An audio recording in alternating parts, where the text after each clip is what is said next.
Avec Karine Fouteau, qui, depuis le début de l'aventure à Mediapart, suit tout ce qui concerne les questions de migration, de réfugiés, d'exil, d'accueil, de solidarité, etc.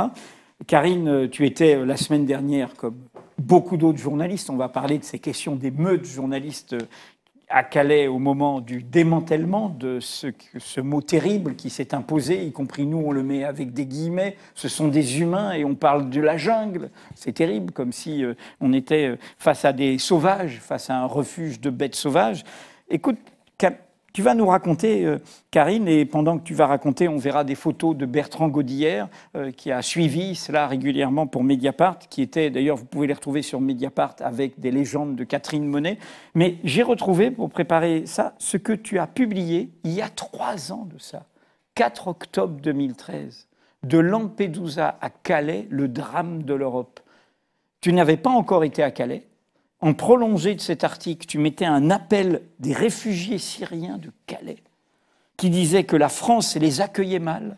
C'est pour ça qu'ils voulaient aller en Angleterre en disant « Nous avons le droit de mener une vie paisible et nous avons malheureusement une guerre en Syrie. Nous avons besoin d'aide rapidement et tout. » C'était il y a 3 ans. Bon, en réalité, Mediapart était déjà allé oui. À Calais. Alors, soit moi, j'avais pu aller directement, soit aider Sabéran, qui suit aussi beaucoup des questions migratoires, notamment dans le Nord et dans le Calaisie. Mais oui, effectivement, en fait, Calais, c'est une histoire récurrente depuis 2000, les années 2000, même un petit peu avant, depuis 20 ans.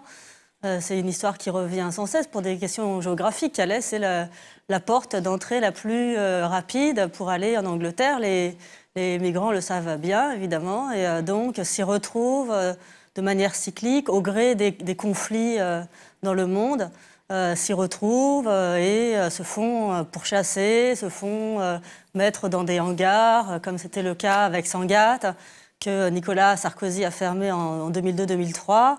Et donc, à chaque fois, on a l'impression, c'est vrai, quand on est journaliste et qu'on suit ces questions-là, que l'histoire se répète, quoi, avec des politiques publiques qui arrivent toujours trop tard, qui s'occupent assez mal de cette question, qui la traitent de manière politicienne, souvent au moment des élections, il faut bien l'observer. Et donc, effectivement, on a cette sensation que...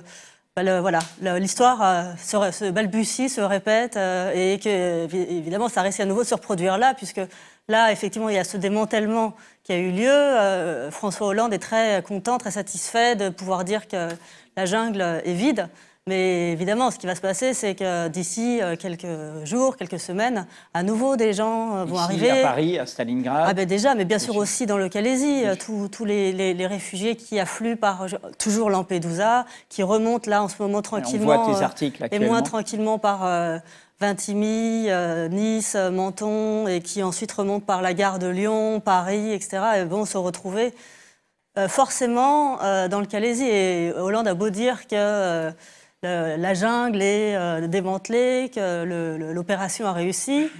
Voilà, d'ici quelques jours, on verra à nouveau que des gens dorment sous les ponts dans le Calaisie, dans des fossés, là où ils trouvent de la place, en fait. Les lecteurs l'ont lu sur Mediapart. Quand on lit tes articles très tenus comme ça, très factuels, on sent en même temps que c'est pas n'importe quoi de suivre tout ça. Non, oui, c'est humainement très fort. Et là, c'était d'autant plus complexe qu'il y avait un cadre, un dispositif, en fait, médiatique, très orchestré, donc qui nous a donné l'impression, nous journalistes qui allons souvent sur place, qui rencontrons régulièrement ces personnes, là, un dispositif qui nous a un peu donné l'impression d'être dans un zoo, quoi, un zoo humain. Alors, certains ont comparé ça à un cirque médiatique, mais moi, j'ai presque envie d'aller au-delà et de parler de zoo, parce que finalement, toutes ces personnes étaient un peu mises à disposition de la presse d'une manière a priori transparente, mais qui s'est retrouvée piégeuse pour les réfugiés. Bon,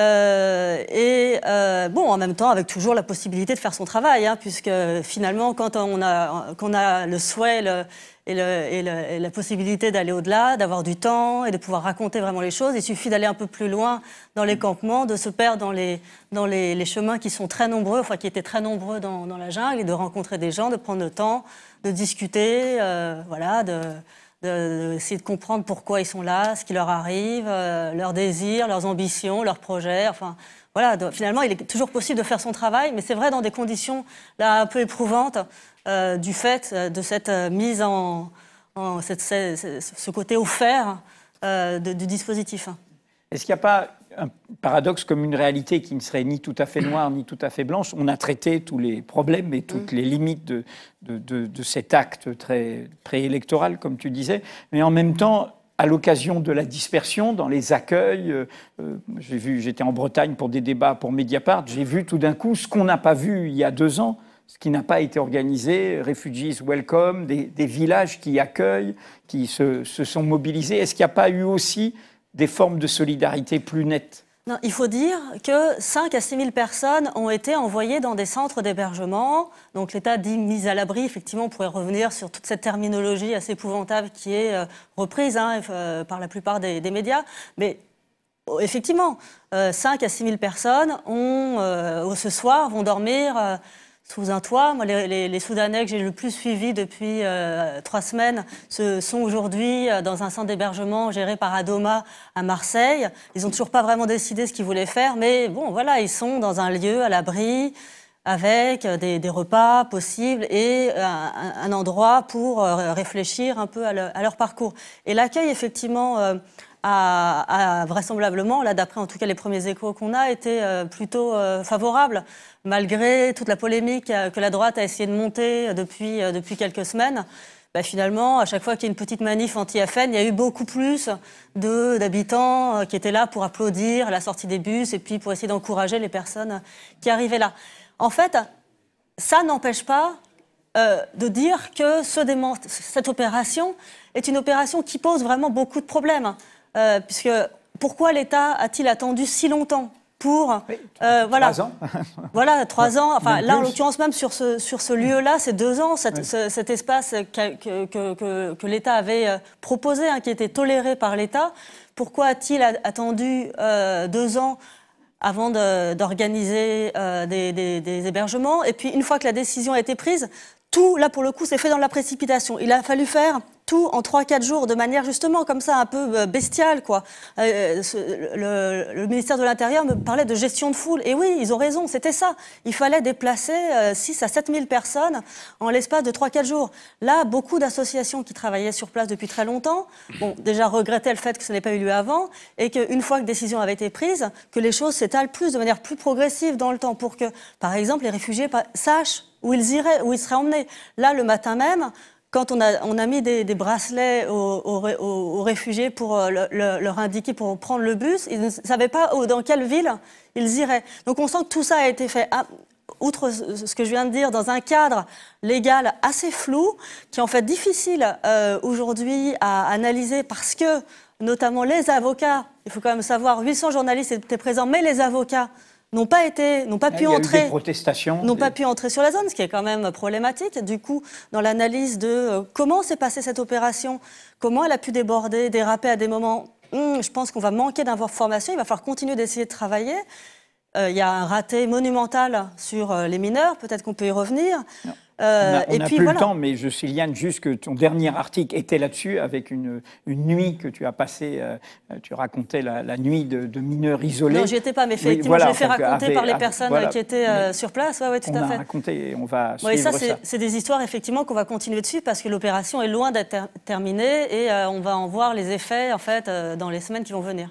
Et la question de l'accueil est toujours là et de notre solidarité avec les réfugiés. Nous terminons donc cette première partie, l'agenda de Mediapart, c'était un exemple, et un exemple de ce que nous allons faire. Et donc, dans 5 minutes, ici même, on va retrouver, à la place, je crois, de François Bonnet, on va retrouver Emmanuel Macron, qui est le premier donc, des invités face à la rédaction de Mediapart.